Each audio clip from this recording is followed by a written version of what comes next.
Hi, everyone. We'll just go one more minute or so, let folks join us before we begin.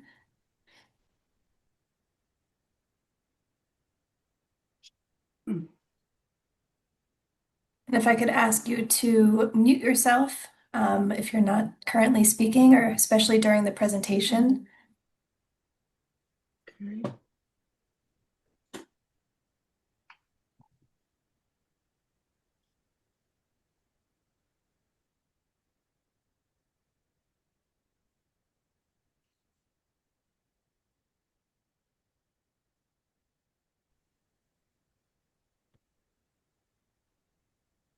Where's Victor? Oh, there he is.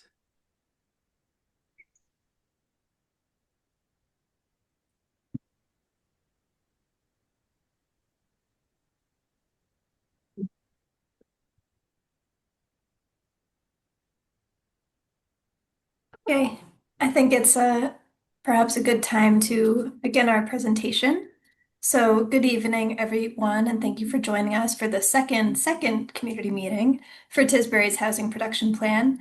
For those who couldn't make the first meeting that we had last month, my name is Olivia, and I'm a community planner at Barrett Planning Group. I'm joined by Judy Barrett, the owner and managing director, and my colleague Laurel Muir.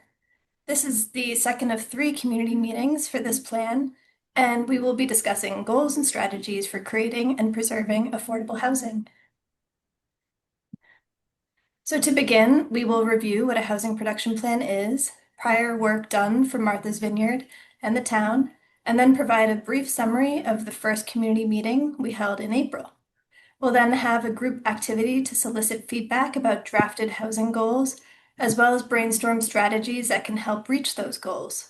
I ask that you hold your questions until our group activity. We covered this at length during the first community meeting, but in case there are new faces here, I'll go over what an HPP is briefly so we're all familiar. However, if you missed the first community meeting and want more information, a recording is posted on the project page, which we'll drop a link to in the chat. A housing production plan is one of the state's tools to help communities reach the goal of achieving 10% minimum affordable year-round housing. You'll hear me mention the 10% goal throughout this presentation, and basically the state has a goal for every community to have 10% of their year-round housing stock be deed restricted to affordable year-round housing. Through the process of developing an HPP, a community can better understand what kind of homes are needed, what barriers are keeping the town from meeting those needs, and set goals to increase the diversity of housing options. HPPs have a 5-year lifespan designed to help communities meet those goals and reach 10%, while also guiding development to match your town's values and policies. The housing production plan itself is pretty standardized and based on three specific elements: a housing needs assessment, specific affordable housing goals, and implementation strategies. For the housing needs assessment portion of the plan, the town reports information that can affect housing needs, such as demographics, what housing is currently available or in the pipeline, an analysis of land use regulations and zoning, and ultimately, this section identifies what constrains creating more diverse and affordable housing options. The affordable housing goals section requires specific numerical goals for annual housing production. It also includes more qualitative goals, such as encouraging a variety of housing types and providing actually affordable housing to people with low or moderate incomes. These goals are focused on creating affordable housing for households earning 80% area median income, also known as 80% AMI, or less. In Zooks County, 80% AMI for a family of two would be a household earning $83,400, and for a family of four would be a household earning $104,200. I want to note that an HPP can also set goals for local needs, and those needs in Martha's Vineyard are higher than the 80% AMI level, and we understand that. The information presented here does focus on the 80% AMI level because that income level must be directly addressed for an HPP to meet state requirements. However, higher income levels will be included in the plan, and please feel free to bring them up in our activity today. The final element of an HPP is implementation strategies. There are 5 strategies outlined in an HPP required by the state, which are designed to help communities work toward the 10% goal. Communities need to think about what changes in zoning they're willing to make to allow housing growth and more diverse housing options, identify what areas in the town a comprehensive permit would be encouraged, meaning what parts of Tisbury you want to see development, what municipally owned land can be used for affordable housing, and ways to work regionally to meet housing needs. There are 3 key documents that have already been developed that are helping to inform this HPP. The first is a housing needs assessment conducted by the Martha's Vineyard Commission for the whole island. This is a generalized report that provides an overview of housing needs for Martha's Vineyard. It identified a disparity in year-round versus seasonal housing, a loss of naturally occurring affordable year-round units, and the contributing factor of a growing population in all 6 towns on housing needs. The second key document is an island-wide zoning analysis that our firm, Barrett Planning Group, completed for the Martha's Vineyard Commission in 2024. This report provides a review of each town's zoning bylaws and identifies limits created by the bylaws on housing production. For Tisbury, the analysis recommends expanding the number of unrelated individuals who can live in a single-family dwelling beyond 5, to expand housing opportunities such as employee housing, and clarify and streamline bylaws on multifamily housing to reduce barriers to people applying to develop in Tisbury. The third document is the town's previous HPP, which was developed in 2018 and adopted by the town. It's since expired, which is why the Martha's Vineyard Commission brought us on to help create another HPP. Looking at the 2018 plan, some highlights are that over half of the year-round households in Tisbury have an income at or below 80% area median income, with more than 60% of those households severely cost burdened, which the state defines as households spending more than 50% of their total income on housing. The report also projects an 11% population increase between 2010 and 2035, and identified the need for more year-round rental housing, more affordable home ownership opportunities, and more housing for seasonal employees.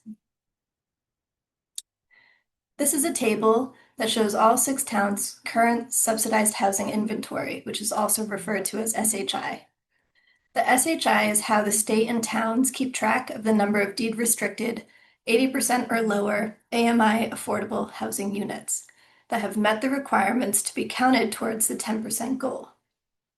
Tisbury currently has 137 units on the SHI, representing 5.81% of year-round housing units.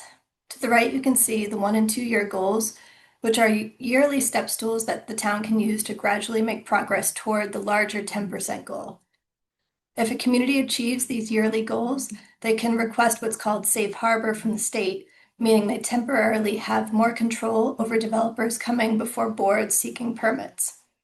So for Tisbury, if 12 affordable housing units are created in 1 year and they receive safe harbor, the town then has more discretion in what projects they approve and under what condition for that year. After 1 year, the town would no longer be covered by safe harbor unless they hit their 1 or 2 year HPP target again, or they reach their 10% target.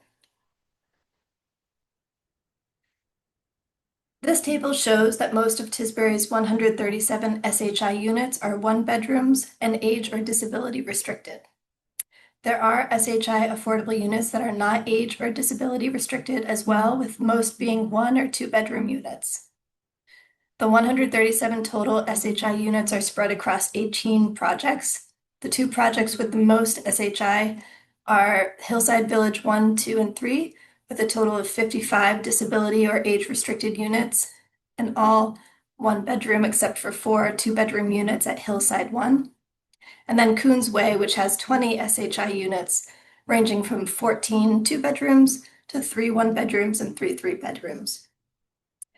So that ends the information portion about HPPs. And before we shift to talking about the first community meeting and start our activity, are there any questions?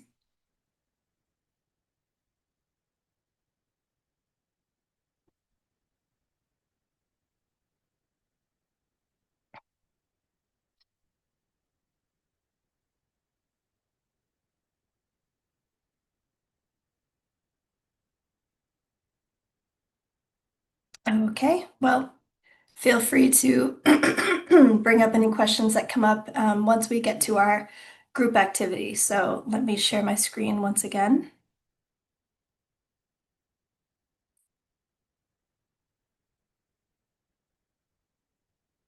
So at the first community meeting, we presented all of the information you just heard and then moved on to a group activity.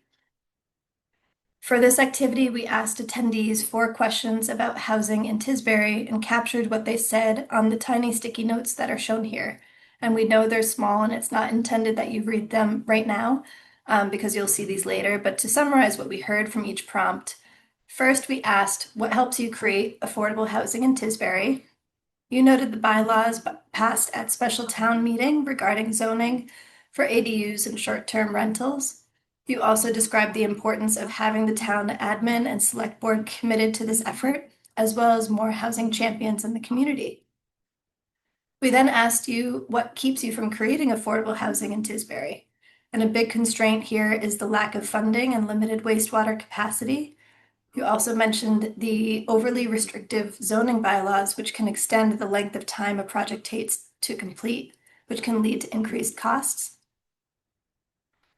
Next, we asked what would housing at its best look like in Tisbury. There were a lot of great ideas here, most of which underscore the importance of fitting new housing in with the existing look and feel of Tisbury. You also mentioned a need to consider environmental limitations and support generational families in town. And last, we asked you how you could achieve this vision of housing at its best. And some responses include finding new funding sources, creative ways to fit new housing, such as the reuse of larger homes, allowing prefab tiny homes, buying existing housing stock, and converting short-term rentals into year-round units. So since the last meeting, we've used these ideas to draft goals for your HPP that prioritize your input while meeting state requirements. The basis of the activity for this meeting will be providing feedback on the draft goals, which I'll share next, and then brainstorming strategies or specific actions that can help Tisbury reach those goals. So before we begin, we'll just review the state requirements for HPP goals and the draft goals you will provide feedback on.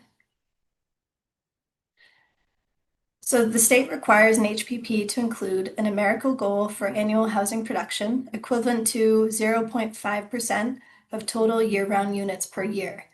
This yearly goal is designed to help municipalities make steady progress toward the larger 10% goal while providing an opportunity to obtain temporary safe harbor status. In addition to this numerical goal, an HPP must contain goals that work toward providing a mix of housing types that are affordable, provide a range of housing for families, persons with special needs, and the elderly, and is feasible within the housing market. So this first goal is the calculated numerical goal for annual housing production explicitly required by state guidelines. In Tisbury's case, there are 2,360 year-round housing units on the 2020 census. 0.5% of that figure is 12. So Tisbury's yearly goal is to develop 12 affordable housing units that follow state requirements to count toward your SHI. This is the same figure that was on the SHI slide a minute ago, listed as the 1-year HPP target. And since this goal and number is set by the state, it won't be included in the upcoming activity. This is the first of 4 draft goals we'll be asking you to provide feedback on and then brainstorm strategies for. As it is drafted now, this goal is to adjust zoning bylaws to allow more diverse housing options, including multifamilies, townhomes, and adaptive reuse, and increase density in targeted locations for rental or ownership. These goals tie directly back to the activity from the first community meeting, which you can see on the stickies at the bottom. This goal in particular is focused on how to make your zoning more supportive of your housing vision and follows the state requirement to identify how zoning can better support more affordable housing.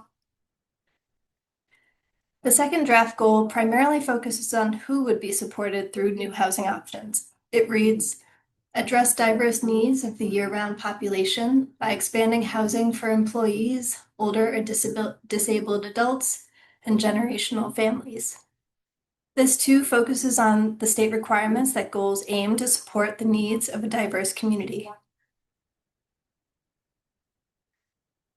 Third draft goal aims to maintain community vitality.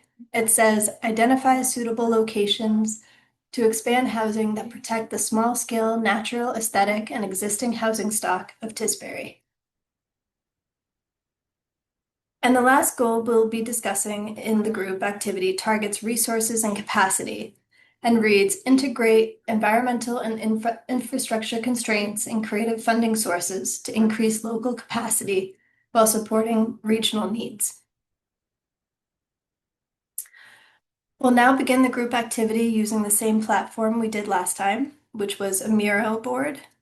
We'll go through each goal and first ask you if you feel anything's missing from the goal, keeping in mind that the goals work together and not every goal will capture everything that the group as a whole will. Then we'll brainstorm strategies or specific actions that will help you meet that goal. Some of the ideas from last time were definitely strategies, so feel free to reiterate and continue to flesh out those ideas. And I will share that screen next.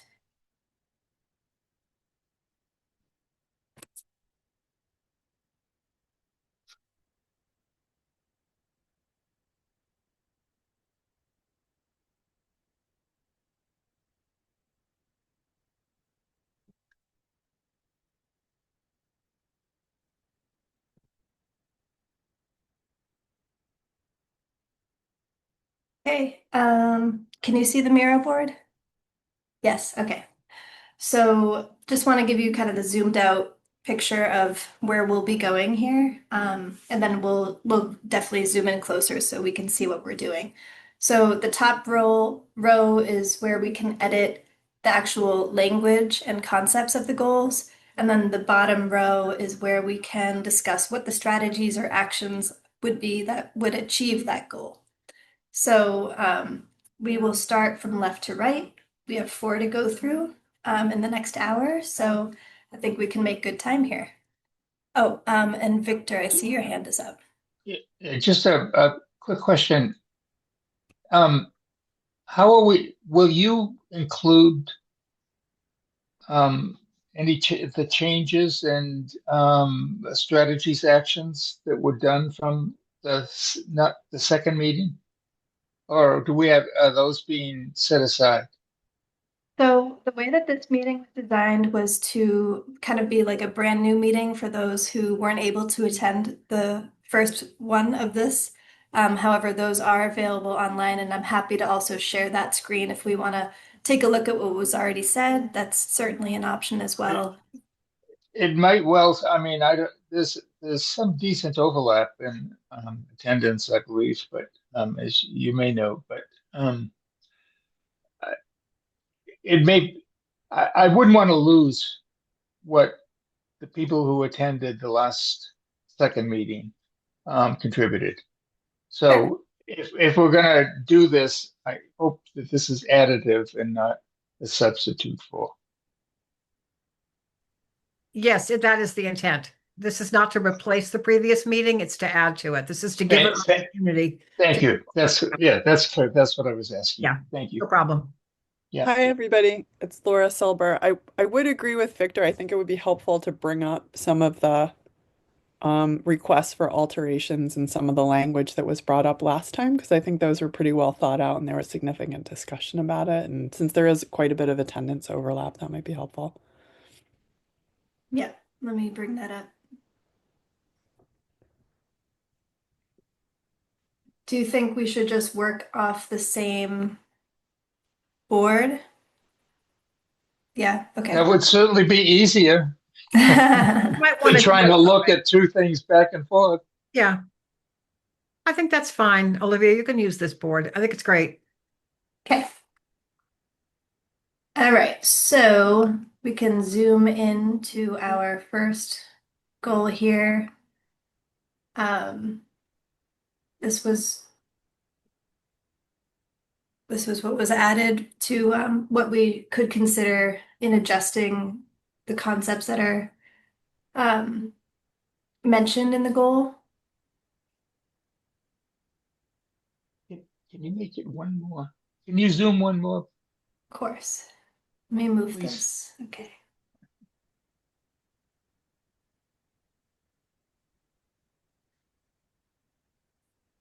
I have a How's that? question about the, oh, sorry, go ahead. Yep. Oh no, up to you. Okay. I don't recall, maybe I'm just forgetting. I don't recall it saying rental or ownership. Would it make more sense to say rental and ownership? And I would ask that question of folks in the town if you're looking for both. Okay, and Um, let's see. Oh, here. Yeah.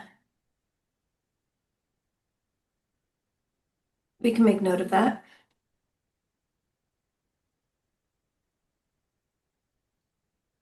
I think we would have said that anyway, but that's fine. Rachel? Yeah, so I'm kind of wondering what you're going after here, because we already have a multifamily zoning article and we now have the ADU article. So if you could just explain what you're thinking about and also what you mean by targeted locations Mm-hmm. in our districts, because we're already much more dense than some other towns. Mm-hmm. So this goal is really focused on zoning and thinking about what areas in your town the zoning can be adjusted to allow denser development, such as multifamilies. So that is kind of the focus of this goal and what the language is pointing to. If I'm not mistaken, Rachel, I think some of this came out of the master plan and conversation around the B2 district. And I know Dan Doyle's on the call, so maybe he can refresh everybody's memory. But I believe that was talked about in the last meeting, that Was. there's goals in the master plan around the B2 district. That's correct. Yeah, it sounds very similar. And we Okay, definitely have that language, in proximity and close to and in proximity of the B2. okay, so we already have a number of apartment developments in the B2 district, so this would be trying to further having more apartment developments in the B2 district. Is there any reason to not just say that? I don't think it was a limiting that apartment format was the limiting factor. We didn't go out of our way to say that. Um, so the goal seems to be a little broader than that, I think. Yeah.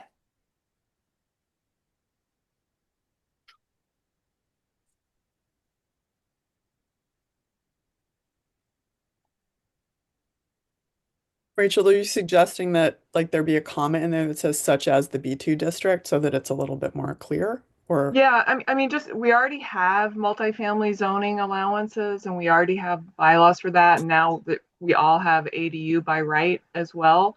So, and when you say a targeted location, I mean, I just immediately want to know what you're thinking about and whether we're going to have water and sewer and supports for that and what that really means for a neighborhood. So, um, so it's just helpful, I think, if you can, w- put that in the context a little bit more, maybe. Yeah, I wonder if like the idea of expanding the B2 district would be more of a strategy that supports this goal because the goal is kind of more broad, not to get too specific. Right. Yeah, I mean,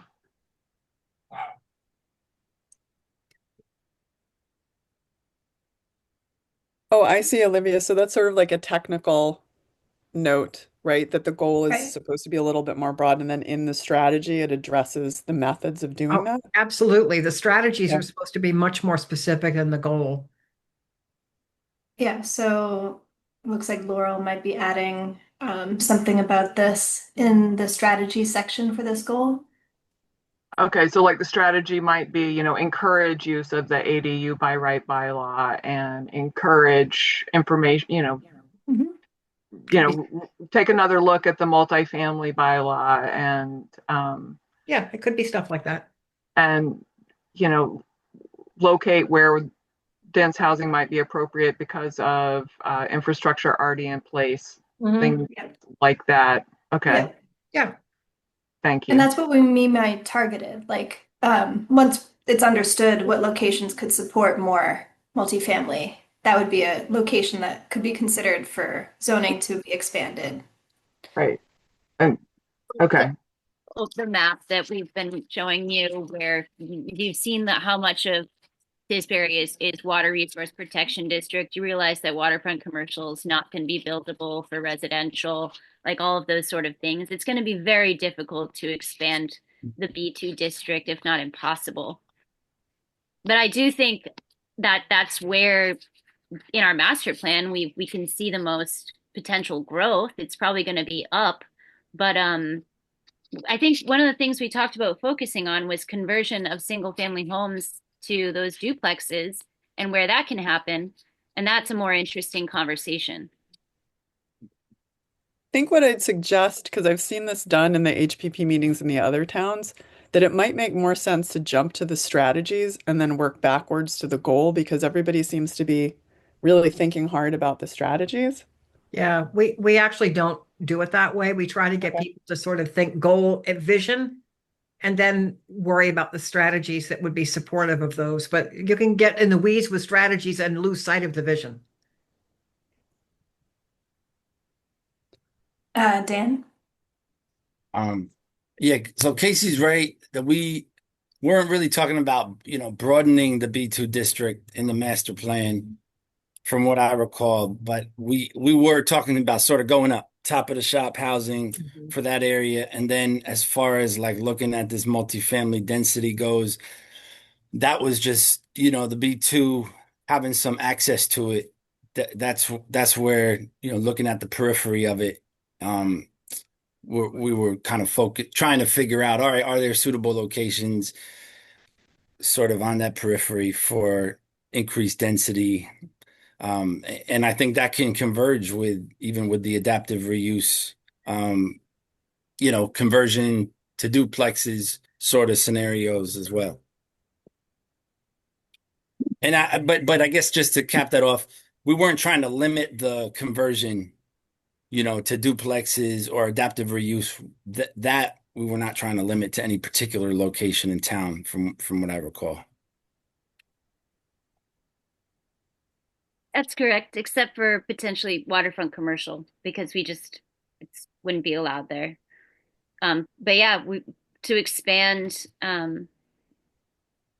adaptive use throughout our residential districts is definitely something that we discussed. I don't know if anyone else wants to take that baton. We had in the goal section, the looking at restrictions related to private roads. And do we want to say anything about that in the strategies? Because you're not going to increase density on the private roads unless you change that bylaw that restricts density on private roads.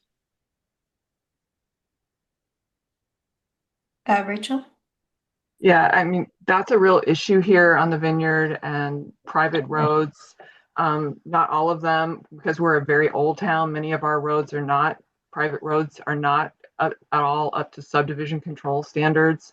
You only have what you have and you have no rights other than that. And you don't even always have clear methodology for who's going to be paying for the upkeep of roads. So I can understand why that might be something to look at, but I also don't see the town in a position of wanting to take over all these private roads or even having the ability to take them over. And I mean, they're limited because those roads are limited. It would also be cost prohibitive for the people that are living there if they were living in affordable homes. If they Well, had sense. yeah, That's assuming that the town takes no responsibility for it. But well, I mean, that's not cast in cement. right now we do have an example of that where we have an IHT project down two very long dirt roads. One of them is really, really bad and in town, and those people have struggled. had to upgrade the kind of cars they ride, and the road is really bad. And I don't know. I had, yes, people got housing, but it came with a big catch because of its location and the fact that it is a private road. And they're also stuck with really big bills with plowing and other things there. So that's a Rachel, challenge for us. I think you're right, Rachel. Frankly, we have to think.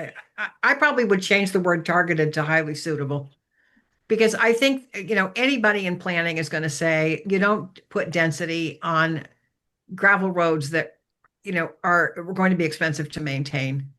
But what it does mean is that you have to really be open to putting more density and more housing in locations that can handle it. Right. I mean, you- as a planner, I'm not comfortable saying we should be putting density on dirt roads. I Yeah. I just can't do that. And that's where we've had it. Like Vineyard House is on paved roads, that other apartments are right off State Road. The complexes, Island Elderly Housing, Hillside Village is right off paved roads. The buses go in and out. It works really seamlessly for Right. providing services and helping people. And that makes Right. perfect sense. But if we do that, you have the majority of roads and houses in the town. You've just restricted most of the Mhm. land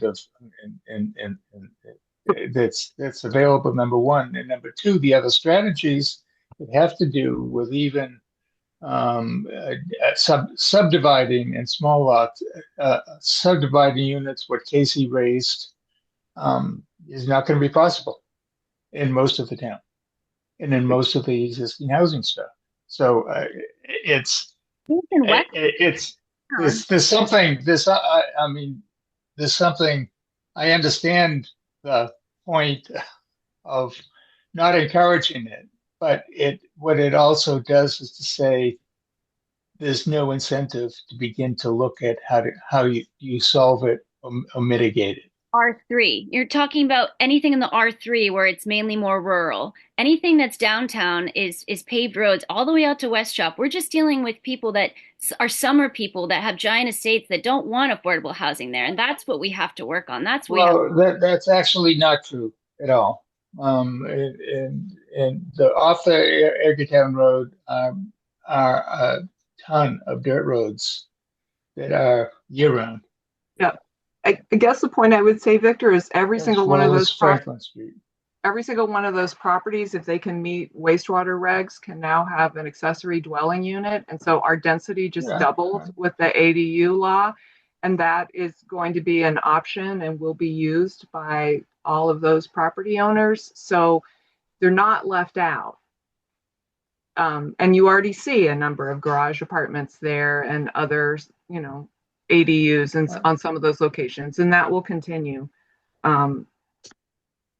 As long as they can meet wastewater, and that would be a limiting factor no matter what you did with this. So Let's hear from Dan, who's patiently had his hand up this whole time. Thanks. For starters, I just want to say, I mean, it's real nice to be part of a planning exercise where, Barrett was also our lead consultant on the master plan. And we have you have the continuity, and they've been along for the ride when we were thinking about this in the form of the steering committee and the planning board for the master plan effort.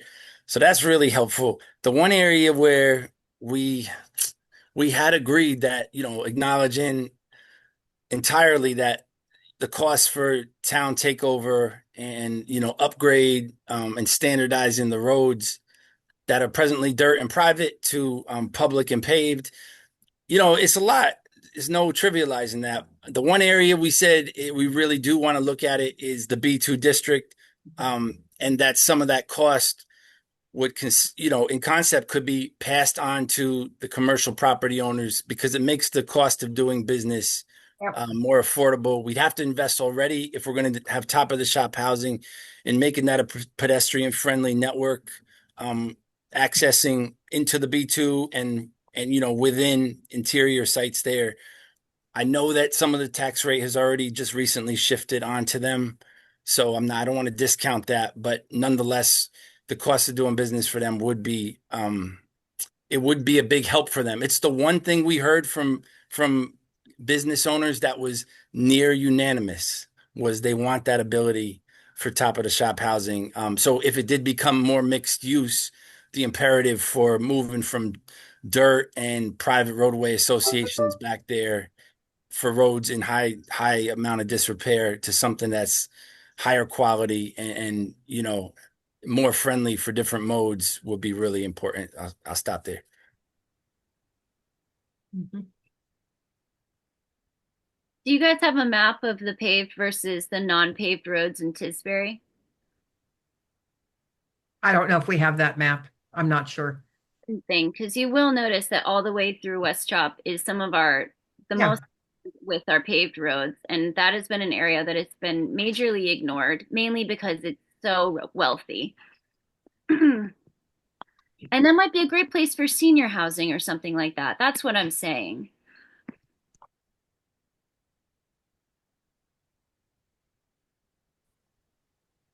Casey, could you repeat where you said the senior housing? I missed the area of town. I think West Chop is what you said, was it? Going out to West Chop, that it already exists there. So we have Okay.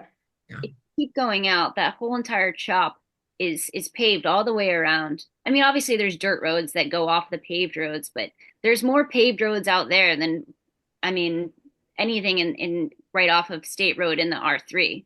Right. Yeah. Let's Thank take you. just a few more minutes on this and then we'll move on to the second at around 6:40 to make sure we get to all three. So may I ask one more question about this? Mhm. So does it make sense to incur or to mention the concept of condos because that's typically an ownership mechanism for townhouses and multi-use? I mean, like, is that what you're trying to encourage, condominium creation and ownership in with this goal? I mean, that is one way to address home ownership. Yes. There aren't that many on the island. Right. Those and some of the developments that tried to be condos, like Tashman Wood, turned to a single family home model of condo because it didn't financially work for the developers to build apartments. So I mean, we've kind of had a mixed history with that, but One road that's not been mentioned, by the way, and it's a nightmare for the town, is the Herring Creek, getting out to Tashmoo. That is the responsibility of the homeowners to maintain that road, but it's not being done. The town spends a great deal of money because they have to get emergency vehicles and such out that way, as well as tourists who like to get to the beach. I don't know if that's a good example or not, but I think it's always been a nightmare for the town. I think that's a good example of how complicated ancient ways and extremely old pre-colonial roads are. Right. Um, Agreed. yeah, there's a reason we have subdivision control in Massachusetts, and it's so we can have 40-foot right of ways. Dan, in answer to your question, I don't believe the Herring Creek is a town road. It's Mm-mm. not, it's Surprisingly, only- it is. It is. I mean, Is it? the fire chief thinks it is at least. The town has rights in it because we own property on it, but we don't have rights any greater than all the other private property owners. Oh, Does That- it think that we should be discussing the expansion of the sewer system and being able to sort of allocate funds to invest in that as a part of this conversation? It might fit in goal 4, Under the where we touch about infrastructure, resources, capacity. Let's see, looks like Laurel might be over there. Yeah, that would actually work well too, because it's going to tie into the barriers assessment. Mhm. But that is a good segue to move on to the second goal, where we're really talking about who would be served by the new units that would be created.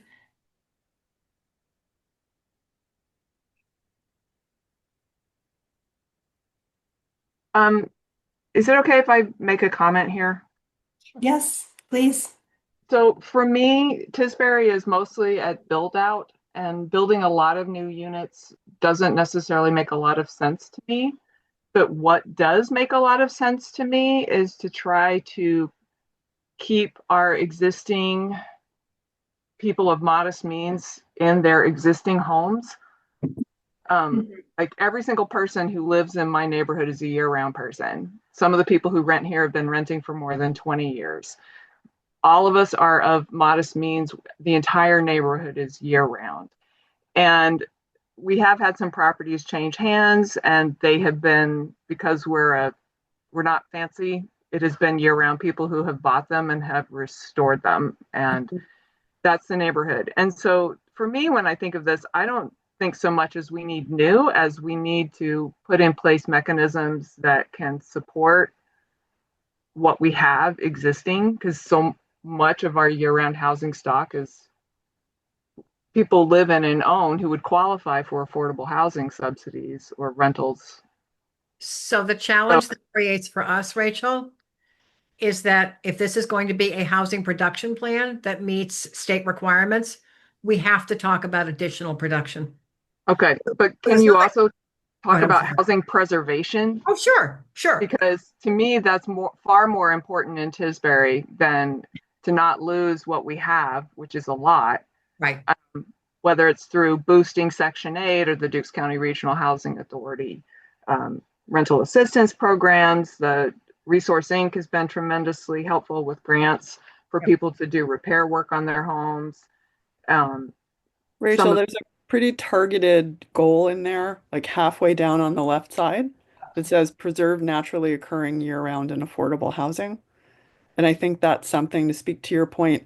Judy, would it be possible to include that in the goal? Because I was just at the housing committee just had their informational hearings, and that was a theme throughout the entire committee hearing, even from folks who were proponents of production. There's a emphasis on preserving No, naturally occurring. no reason you can't do that. You absolutely can include Okay. preservation. This issue it's fine, but you're going to continue to hear from me, probably to your annoyance, that you're asking us to prepare housing production plans that are going to meet EOHLC requirements. So while I'm hearing preservation and we can talk about preservation, we have to talk about production and we have to talk about supply. Understood. So I think what was discussed last time was adding that preserve naturally occurring year-round and affordable housing into that goal. So it has the preservation and expanding housing for multiple categories. Right. If that works for the town, I think that The, sounds appropriate for what folks in the Yeah. town are saying. the language rather than saying preserving is to stop the loss of, because Yeah. Yes. yeah, and to support existing. Understood. What you're saying makes absolute sense. It can go in the plan. So I don't want to signal to you that we're not interested in hearing it, because we are. I just you're always going to hear me kind of try to balance this, because I've got my eyes on what the state's going to require this plan to have if you want a state approved housing plan. So you can have both, but you can't have all of one and not the other. Casey? It really struck me when you said that we need at least 12 affordable housing units for Tisbury. And one of the things that we're noticing is um, just the way that it is when we are building affordable housing in Tisbury, it has to go up for being a part of the lottery for all 6 island towns.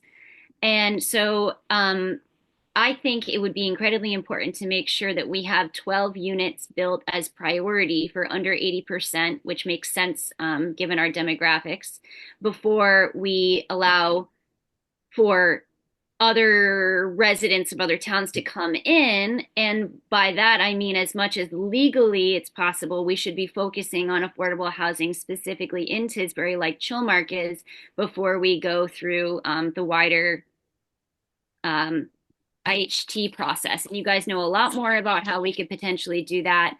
But what we're seeing is we're getting, 6 units, and one of those is going to a family in Tisbury, and it might not even be 80%, and the rest might be coming from all the other island towns. And that's actually not helping us accomplish our goals fast enough, and it's actually increasing our population in Tisbury. So I don't know if you could respond to that. So I have not reviewed any of the affirmative fair housing marketing plans that IHT has created. So I don't know how they've approached the issue of local preference. I can't comment on it. I mean, I'm happy to look at a couple of their plans, but whether that is being imposed on them by EOHLC or something, I'm not sure. They say it's 70%, but I haven't seen the data because when I asked for IHT to provide me with the data of where the residents are coming from that are housed, and they have not been keeping track of that data, which was a little alarming for me when I work with numbers in Tisbury and I'm looking at making sure how many Tisbury households are being moved into affordable housing, especially when our CPC funds are being used for it. So I Casey, I think. can speak to that a little bit. Hmm. I don't think anyone from IHT is here, but the 70% legally under state regulations can only be for the first round. There's Right. no way to keep it going. So That's that correct. first round, it's done through Dukes County Regional Housing Authority, and they create pools. So they actually can create that pool for the first round. They don't have Once that data either, Laura, because I what's asked them. that? They don't have that data. They're right now they're not tracking where people are coming from They do the first for the their If Casey, they have first. to, if there's local preference, they have to account for the local Yeah. preference Well, category. when I asked, I didn't get it, and I was told by Dukes County Regional Authority and IHT that that data did not exist. Okay, well, if there is an approved set aside for local preference, that information is somewhere. We don't have it, but you can't have a local preference pool without documenting that people are actually local preference eligible, whatever local means. I would have thought the same thing. I agree. Dan? I might be in the minority here, but for me, the priority is getting to 10%. Um, I feel kind of ashamed we're not there. Honestly, I don't think that number was just yanked down from the clouds, that the state established it. I think it should be the floor.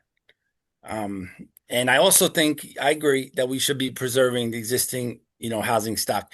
Back in, I think 22, maybe 21, we do this annually, but the numbers I recall from a few years back when we did our sort of land use reckoning in Tisbury, we look at these four buckets: develop, available, potentially available, and conserved. We were at 44% developed. That was like over 1,800 acres. We only had 8% available, but that was actually over 300 that was over 300 acres. So there's still a lot at play. Potentially available was, over 800 acres. So my only point being is, yeah, we are compact. We have limited finite land especially compared to the other towns, but we have so much opportunity. And that was the strength of Tisbury, was how compact and how we did know our neighbors like more than many other towns where it's a whole different format. It's, big 3 acre zoning. You're not in close proximity with people. So, I mean, I understand there's, the not the that it can't be anywhere. That there are some locations far more suitable than others. I get that and appreciate it. But I still think it's our strength, and I hope we can get to that 10% and stay on track for these benchmarks goals. Thank you. Rachel? Judy, may I ask a question? So so basically, for this housing production plan, the state is looking for permanent restrictions or at least 30-year restrictions. Is that what the goal is?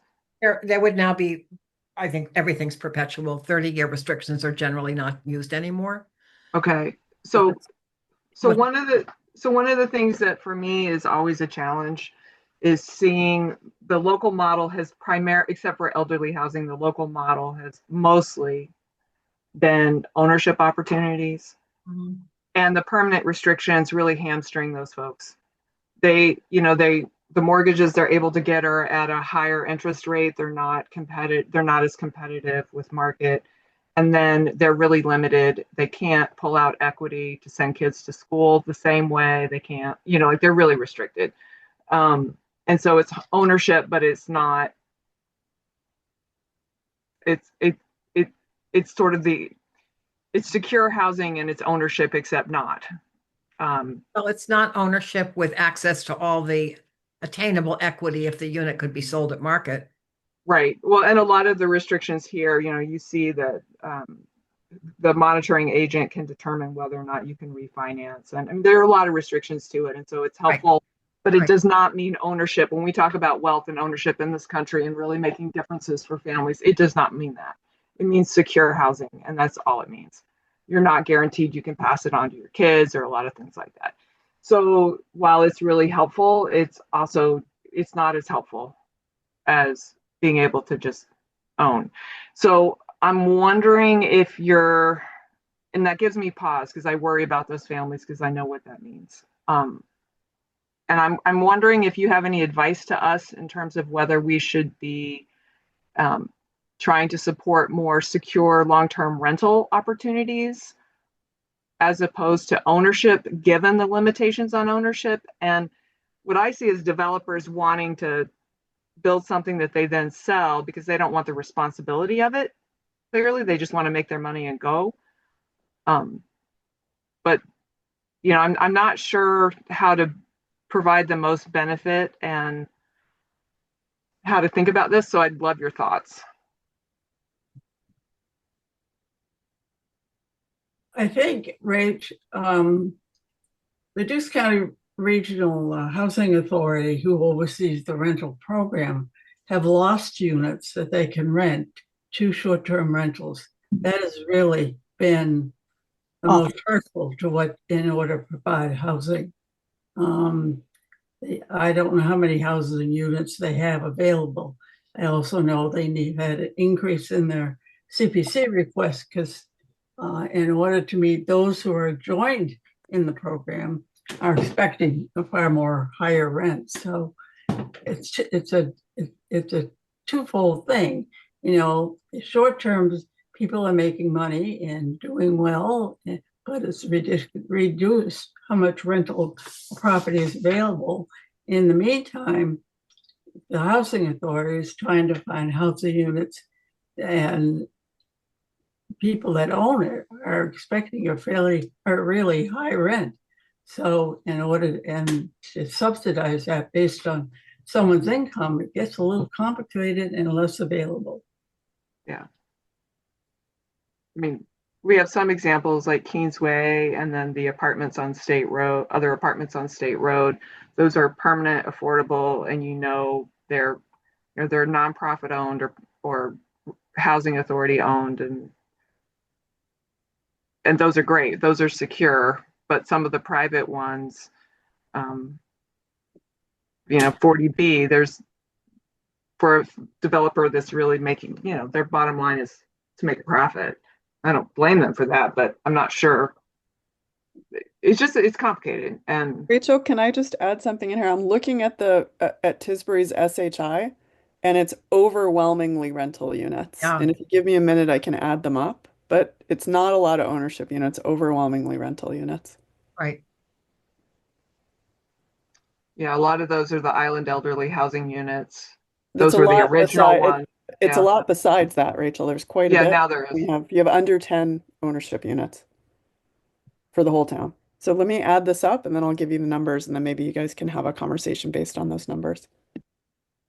I'm just wondering if that should continue to be what we try to plan for, the rental units.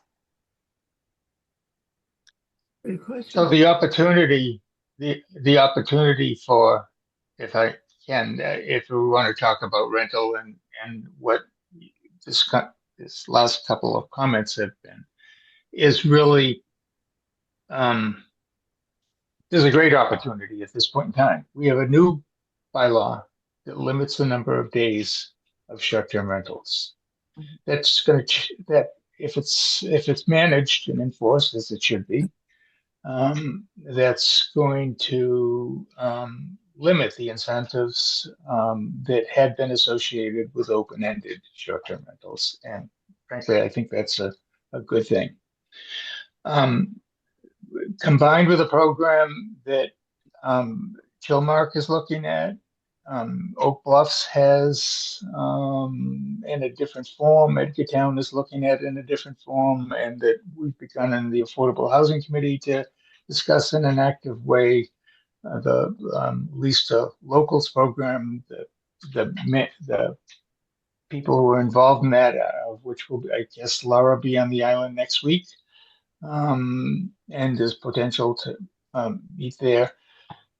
You can begin to work to convert some of those short-term rentals, and if we did this on a pilot and tried to do 5 existing short-term rentals converted back to long-term rentals Yes. by, if we're necessary, making up the difference between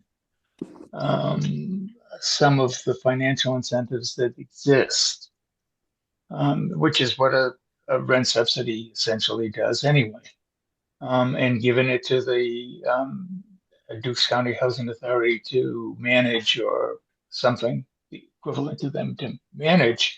We have a lot of potential to do that, and we could do at least 5 units a year for the next several years, to put into long-term year-round rentals for residents.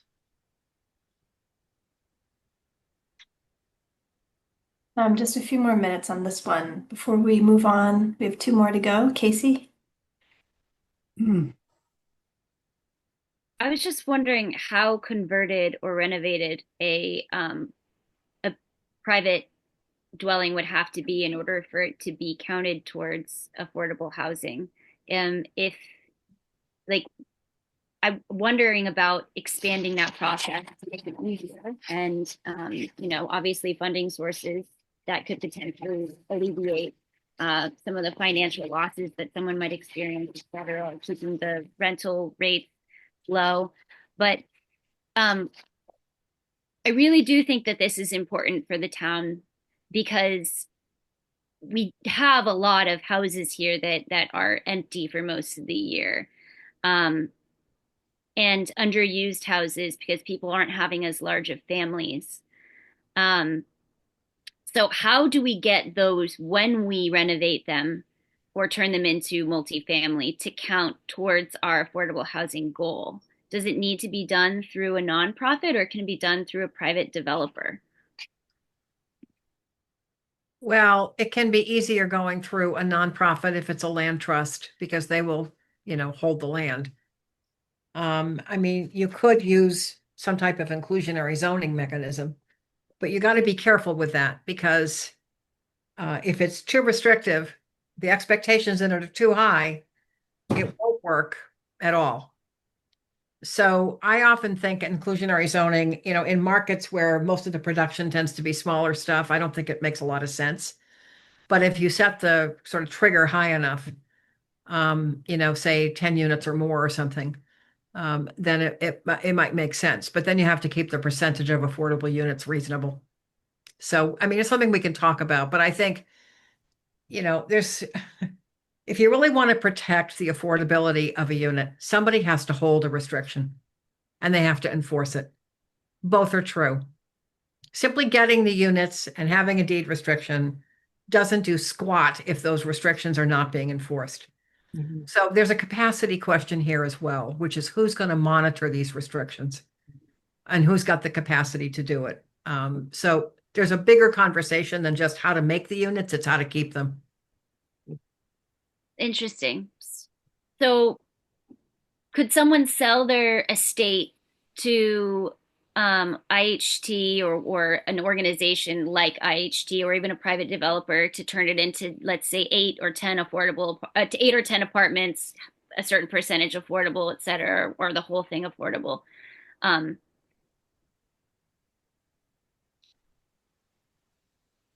That is possible. We have to incentivize it, and we have to modify the zoning. And it's also going to be financially feasible. So, I mean, that's not a question we're going to be able to answer in this meeting. I think we can have a follow-up conversation with them, but okay. It's a lot more than just, does the zoning say you have to have affordable units? It has to be financially feasible. There's in some ways greater risk involved with homeownership developments than rental. Could we use There's it? a potential delay for selling the units and then keeping them occupied, or keeping them available for lower moderate income people. There's just more work involved, so the risks are always higher. And I wonder if CPC funds, community preservation funds, could be used for something like that, to buy when someone's downsizing their large home, like to trade them where they get, it really, they could move into senior housing, and it could be subdivided, that sort of thing. I'm just wondering how you could incentivize people to do that. And I do think it's possible. I'm just not smart enough to figure it out yet. Casey, I could offer something in there. There's actually pretty significant tax incentives for people to sell below market. Yeah. And IHT really does a good job like threading the needle with a lot of folks for that. That's being done on Nantucket also. Like Judy said, those units, it's a more achievable goal and a safer bet to have those properties converted into rentals than to be converted into like condoed home ownership. And like Perlman House and Hanover House are a great example of what you can do by taking something that's existing and converting it into deed restricted rentals. Those were bed and breakfasts that were converted. Um, so those, if you want to add a goal in there somewhere about like supporting IHT to expand community education around um, tax incentives to sell below market rate, that's an achievable goal that you could, put in there. And Judy, forgive me, I know you know the name of what these sales are called, and I'm completely blanking on what they're called. I want to say fire sale, but it's not. They have a name. Not arm's length, you mean? And it's not an arm's length sale. It has another name. I It's meant where non-arm's length. Non-arm's length. It was, you sell below market. It's got a name and I'll look it up. But if yeah. Laurel puts notes in there, like something to that effect, if that's of interest to Casey, it sounds like that's of interest. And that seems like a goal that, is something that could go in the goal list. Yeah. So Let's take one more comment and then we should move on to the next goal. To I stay have a within our time frame. Rachel?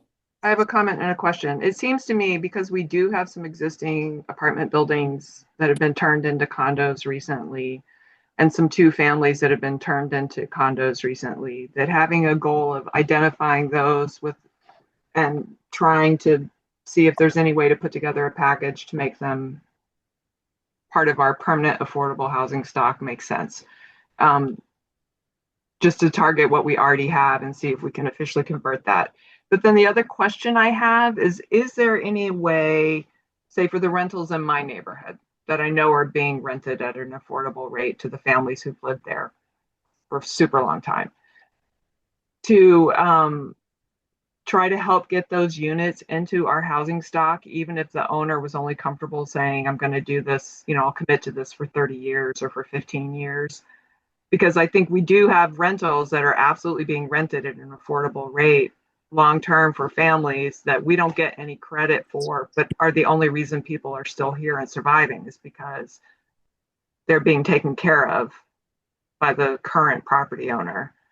And we don't get any credit for all of those that exist. You mean because the unrestricted? You're talking about unrestricted units?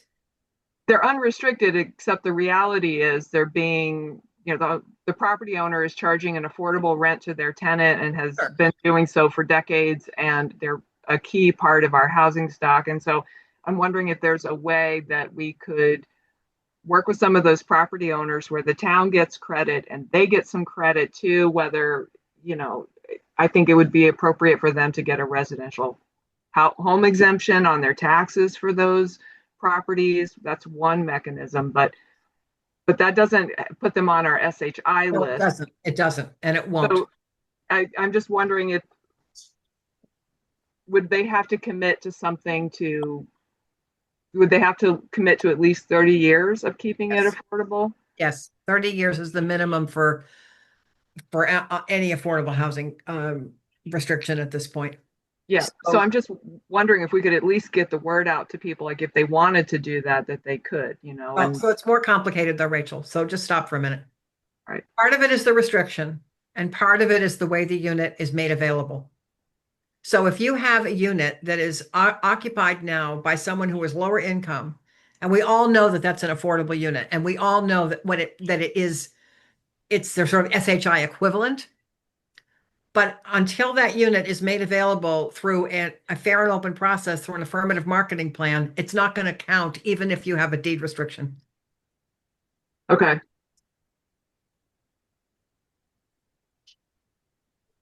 So how would any workforce housing when employers pick who goes into a unit count? They're not. That's going to be a real mess when EOHLC has to deal with that. Isn't that part of what the seasonal communities review is looking at? We are not going to comment on that. We're just saying that I think when it comes to subsidized housing inventory eligibility, which is different from, employer assisted housing, these are not necessarily overlapping terms. So I need to just be very careful on this because I don't want to set you guys up to have expectations that, that aren't met. And then you guys say Bear Planning Group people were a bunch of nuts. Like there's big policy questions here that have not fully been resolved. Okay, So that's helpful to know. Yeah. would it be helpful for us just to think of this is our housing inventory that's going to be affordable to the universe? And we have a goal. The state is telling us we have to have 10%. And it's for us or it's for whoever. And that's. I think what we've tried to say all along is you've kind of got parallel tracks here. One is recognizing that if you want this plan to be approved as a housing production plan, it must focus on increasing the supply of lower moderate income housing. But then you have all these other housing needs, and we would never say that those needs should not be in the housing production plan, but they're not going to carry the day. Okay. I hope that helps. I'm really not trying to frustrate you. I'm trying to be honest with you. That's what helps.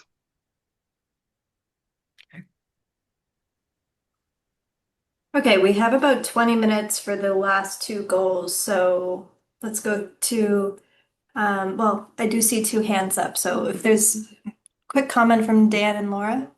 I don't even know where my comment belongs. So why don't we that's fine if we go to the next goal. Laura, did you want to share Yeah, mine something is just before? two goals that you may want to consider, and I don't know if they go under this, but it's based on what Rachel and Casey were saying. One would be for the town to explore the potential of legacy ownership, which is something that's coming up in West Tisbury and some of the other towns. Yep. Like reconsidering legacy ownership because of the situation on the ground. It's something that Nantucket's starting to experiment with. And it seems like a really, a good conversation for us to be having. And then the second would be to look into the Tenant Ownership Protection Act, which is a piece of legislation that's been in session for it's a couple sessions now, but it has legs. And what it does is speaks to what Rachel said is that it addresses naturally occurring affordable housing so that when it comes up for sale, there's actually a mechanism by which the town or a nonprofit can partner with the owners to buy the ground lease on the property and keep it in year-round inventory and affordable inventory. So that may be something that, you know, I think it's always great to put like really good pieces of legislation into a housing production plan because it helps us elevate it at state level. But Rachel, that's the naturally occurring piece. Naturally occurring affordable housing, it's because it's natural, it doesn't show up on the SHI because it doesn't have a deed restriction. But that's one way to protect it. Okay, thank you. Let's look at our third goal. This is really focusing on community vitality, which I actually think some of the strategies that were just mentioned might fit under this goal a bit better. But are there any comments on what this goal is addressing?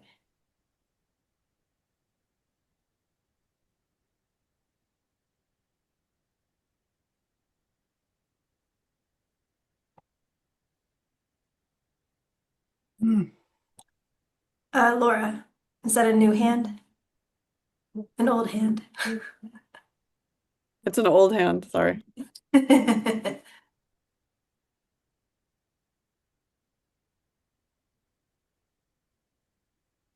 I do have a question though. I'm just not sure what small scale natural aesthetic means.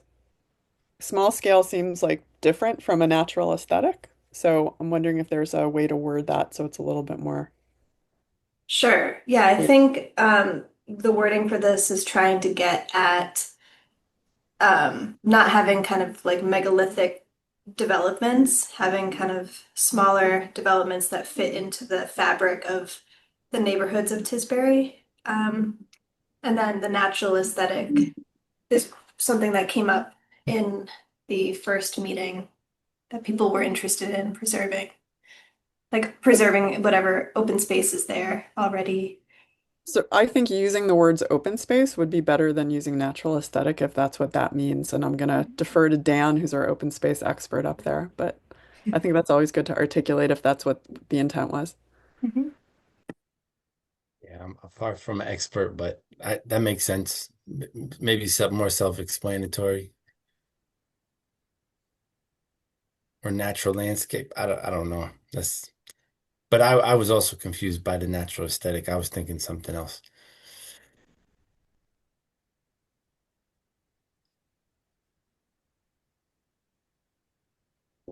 I don't know. This goal, I almost feel like it sets us back a little bit in the sense of Rachel was saying earlier, we have this multifamily bylaw in there. We have like numerous sites, checkered across our neighborhoods where it's already in place and it fits so well into the tapestry. I mean, the fabric of the neighborhood. Um, so I almost I like that, and I feel like we could do a lot more of it. But I wouldn't want to have to first identify like specific locations. I like that it's allowed in the entire district already. So I I went and actually looked at drove all around the island and looked at all of our denser affordable housing developments and really looked at how they felt and how they blended in the neighborhood this winter to kind of understand what worked really well and what didn't. And one of the things that struck out, I mean, just really was very clear, is the developments that respected the natural role of the land and that kept a lot of the trees at the buffer, and that maybe you had 4 units but you had two different small parking areas, so you didn't have a big parking lot.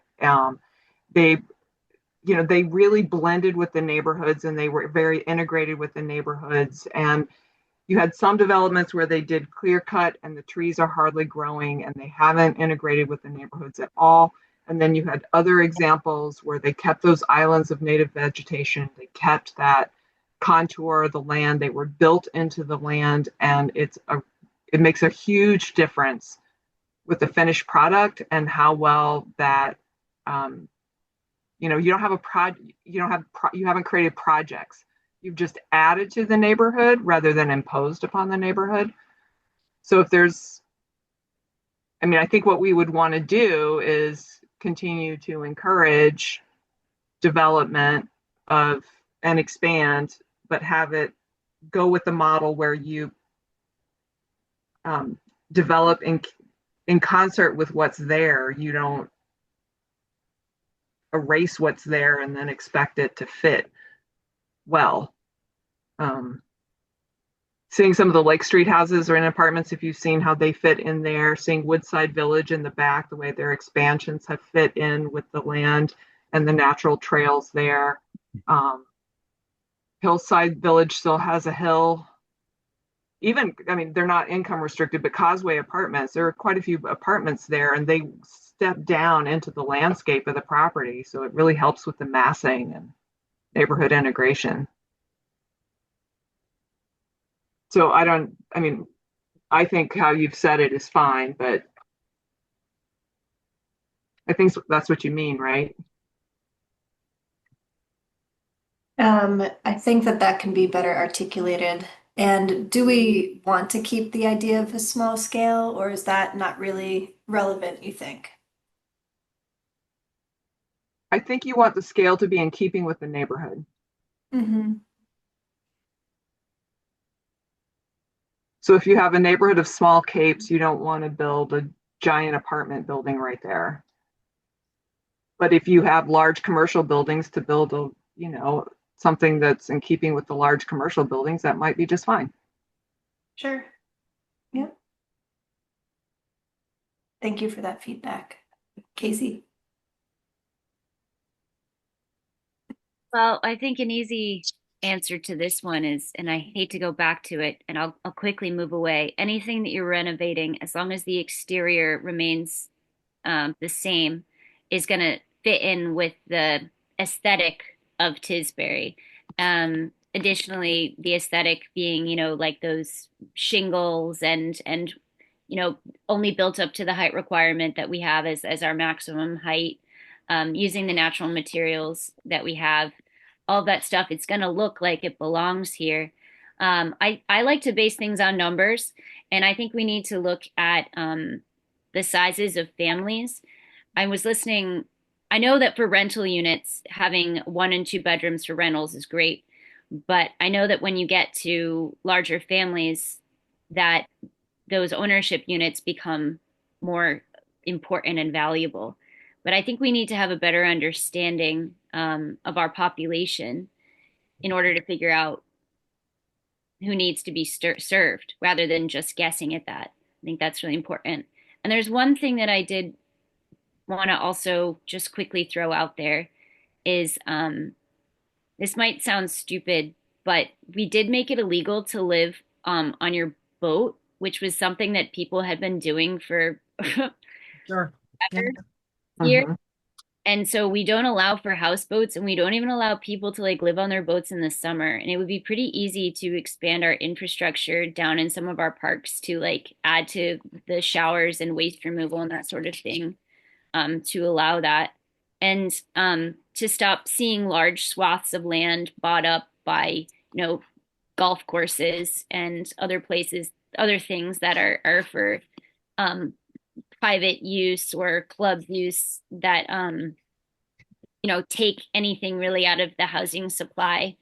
I don't know if you want to add the land bank to that, but I would like to see the land bank investing in things like smaller lots, community gardens, and actually investing in our flood zones so that we could be working on strategic retreat. But that's just me. Dan, I saw your hand first. Yeah, sorry, this is gonna just be a misfit, but I'll say it before we run out of time. And tell me if this is a repeat too. And I'm glad that we have, members of the finance committee here, and housing, because they've probably my thinking on this is probably far more superficial than theirs. So, in order to achieve some of these things, and I know we can't do this overnight, but can we like yank that pendulum a lot harder on it as far as the year-round tax exemption goes, and then contribute, some of that delta, some of the incremental additional amount that we're generating as a town towards some of the matches where we're leveraging, um, state funds. So the town is matching at a higher rate for some of these projects to develop, or to subsidize, certain inventory for particular demographic groups. Because it sounds like we're at, I don't know, someone said we're at what, somewhere around 18, and now we can go up to 50. Again, not overnight, but before, I know we don't want to tip the scales and completely drive seasonal homeowners out of town because then it defeats the whole purpose.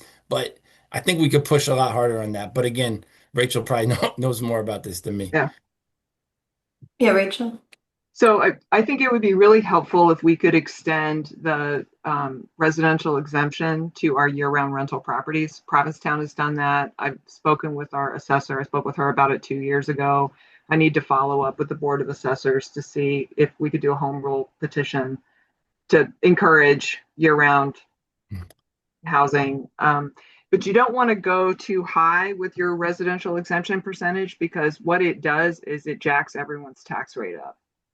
So the higher you go, the higher your rate goes, and after a while, everybody is just paying. So, like there's a balancing act with that. So you want to help your year-round families be able to stay, but you don't want to make it so that the rates are just so high that you're de facto harming everyone. And it definitely helps those on the lower end with valuation.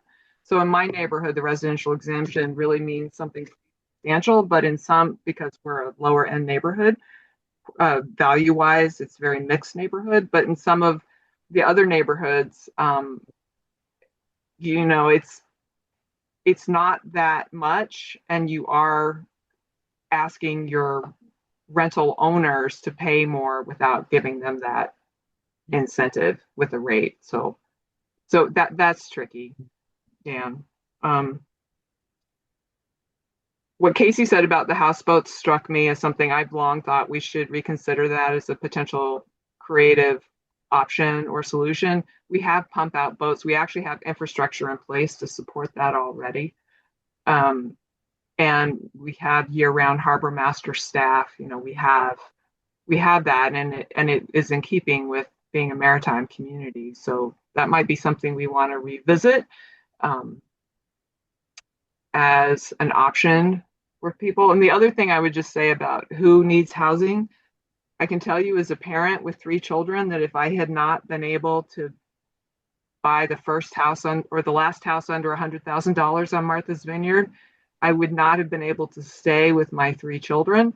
So we don't have affordable rentals for families that have more than 2 or 3 kids, and that means those families can't stay here. So if we want to have a community with families with children, we need to provide options where their families can be and they can grow. And I get concerned that we have so little family friendly. We don't have very many 3 bedrooms. We don't have very many rental units overall to support that, a community of families. Boy, that is music to my ears. Do you know we never hear this? We never, ever hear this in housing plan meetings. Well, I think about it all the time because I realize when you look at your numbers, one reason your numbers don't show a lot of families on the waiting list is they couldn't stay, they couldn't wait. They had to figure it out. So if we want to support having, and one of the things that bothers me about workforce housing is they're talking about a bedroom for a person, and that doesn't account for a person, their partner, a baby, their dog, it doesn't account for life. And I would like people to be able to come here and root. And if you have to have options. Can we put that in the plan? That we would like to have options where people their lives can evolve and grow and.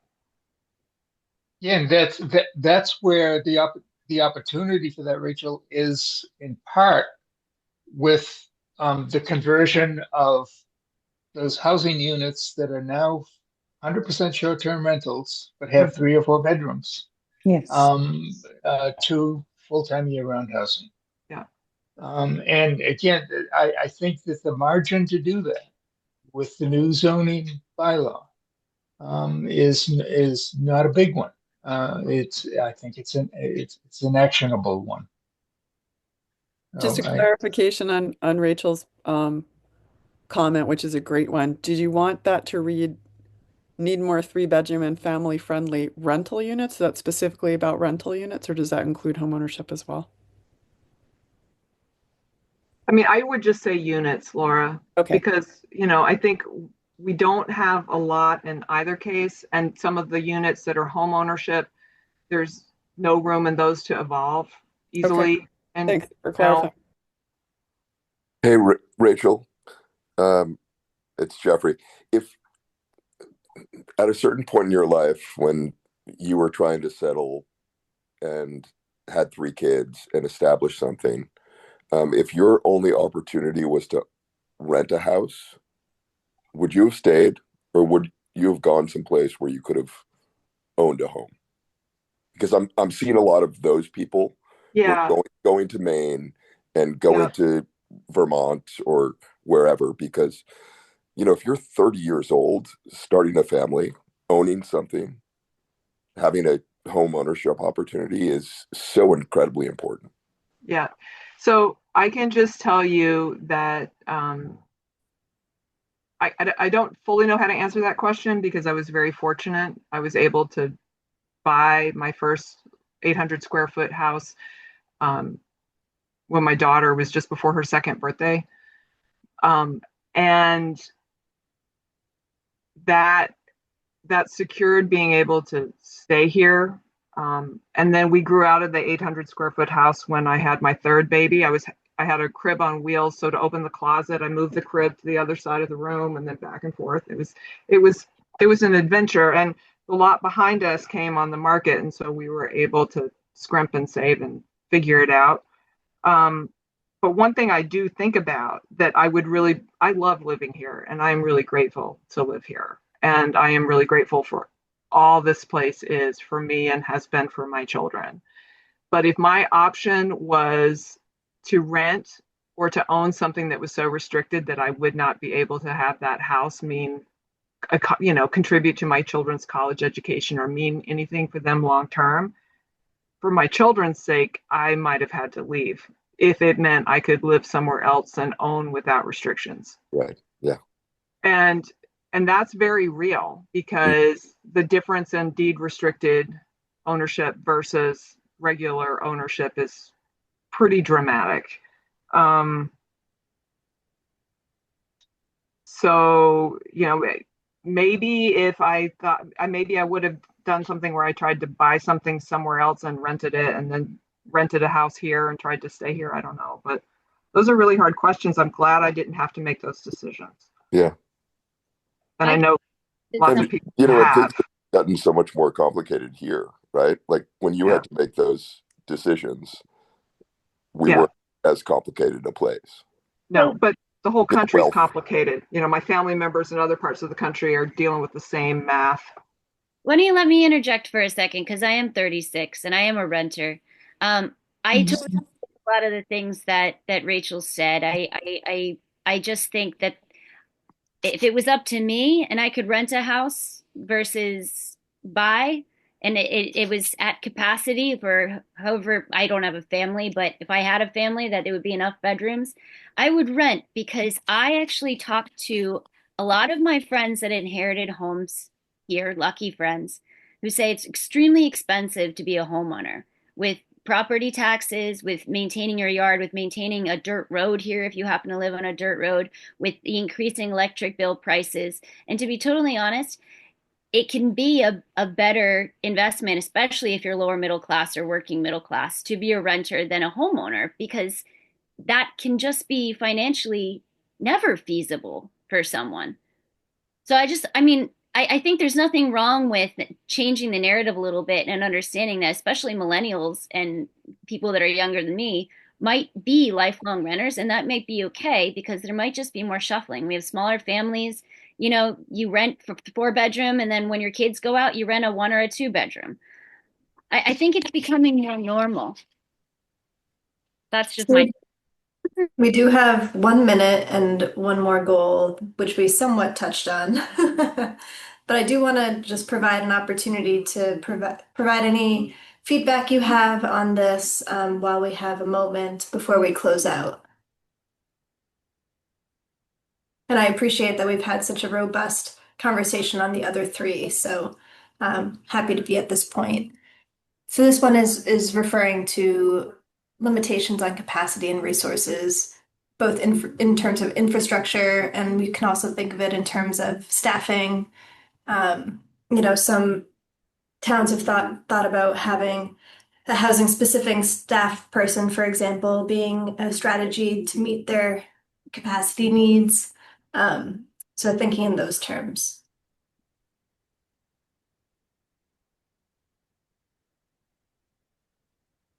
The one item that goes to some of the staffing and community infrastructure to look at compliance and monitoring and things like that we talked about is the potential for towns to do these things together. And I don't know if that's stated there, but I think if we actively look at those opportunities, certainly with the Oak Bluffs and Tisbury maybe more in common to do some of these things, and maybe one of the other towns might want to join. But anyway, um, aggregating the town capacities is a one dimension of dealing with this. Small but significant. Victor, Yeah. that's popped up in a lot of the other towns about, I think Judy had mentioned the concept in other jurisdictions of a regional housing services office, which, Dukes County Regional Housing Authority performs some of those functions. So, I think it was Edgartown that talked about like I know expanding that what was whole concept done. of a service organization What's that? would be the whole concept of a service organization would be spectacular. An intertown service housing service organization. Hmm. It's more than that. Like if we go to AI systems, we need someone who can monitor those, and to do that regionally would be better than Yeah, like our With our IA, board of health. Yeah, our which is IA. Yeah, yeah, so our boards of health can't manage all that might entail, but we're going to need it. And right now, all of our town budgets are pretty maxed out. So if we're going to add capacity, we have to figure out a way to share. Rachel, so that the on the wastewater front, that terminology is called a regional management entity, an Right. RME, and that would be an excellent thing to throw in here because that's actually something that I know Sherry's actively researching and working on because Mhm. Cape Cod's done that. So Yeah. that's an achievable goal. Yeah, Uh, the Tisbury Board of Health agent has talked with the finance committee about it and talked with us about a number of other things that we really need to be able to regionalize um, in order to do effectively. Great.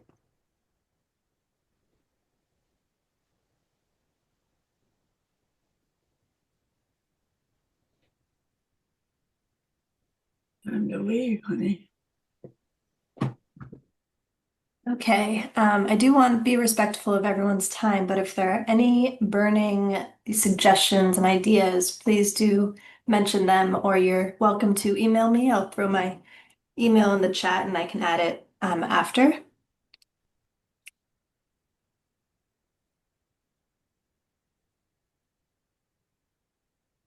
I had one thing that in terms of regionalization, one of the things that gets tricky with talking about some of the more dense developments is having the possibility is having one town have to absorb all the related infrastructure costs for that. If Up Island does not have much affordable housing and they're looking to Down Island to provide it because we have wastewater systems, for Down Island towns to have to absorb all of those costs rather than any contribution from the Up Island towns that are providing the workforce for those towns. It comes up, and I don't know if there's a way um, to have a line about that in terms of the regional funding, but some island-wide cost sharing. I think that's a great point, Rachel, and that's come up in some other conversations and conversations at state level too. Yeah, because it really you're asking the town. Tisbury is the town where people make the least, the most year-round town, and we make the least by a chunk per capita. So I think Tisbury is a generous town and would like to do our share and would like to have a 10% SHI, but we also can't absorb that for the Up Island towns and absorb all those costs easily. And yeah, to the point, Rachel, Tisbury is also the town center of the islands. Right, we're the gate. We're the gateway. Every other town relies on Tisbury on a level that no other town has to. And Judy, I remember when you um, did the Tisbury master plan, and we talked about this. There needs to be some responsibility that Chilmark or West Tisbury um, absorbs because of how much they need you guys. And, that's really important. I just popped the transfer fee and housing bank into the chat because I'm not seeing it on here, but I feel like I might be missing it. Yeah, I could have sworn I saw it somewhere, I but thought it was in we here will too, but add I don't it know where. if not. It will That's not be forgotten. that's like a regional goal, so Yeah, um, it is. mhm. Yeah, we'll definitely add that if it's not here. Yeah. Okay. Well, this has been a wonderful conversation. Thank you so much. I did drop my email into the chat, so feel free to send any other ideas. I'm going to add this updated mural board to the project page, which, did we add that to the chat? Okay. Oop, let me stop. Oh, am I sharing anymore? We No. just see your Google Well, page, your Google just screen. Oh, okay, hold on. You're still sharing. I I am can still send it, sharing. Olivia. I have it right here. Oh, okay, great. Oh, here's my stop share. I want to take a minute to just really thank Barrett Planning for offering this supplemental meeting. I think you guys have done an amazing job, like kind of refining what was talked about in the last two meetings. And I feel like this was incredibly productive and really advanced Tisbury's process. Thank So, you. Great. yeah, great. We were happy to do it, so thank you so much for your time. All right. And yeah, have a wonderful evening. Thanks all. So, thanks everybody. Bye. take care. Bye.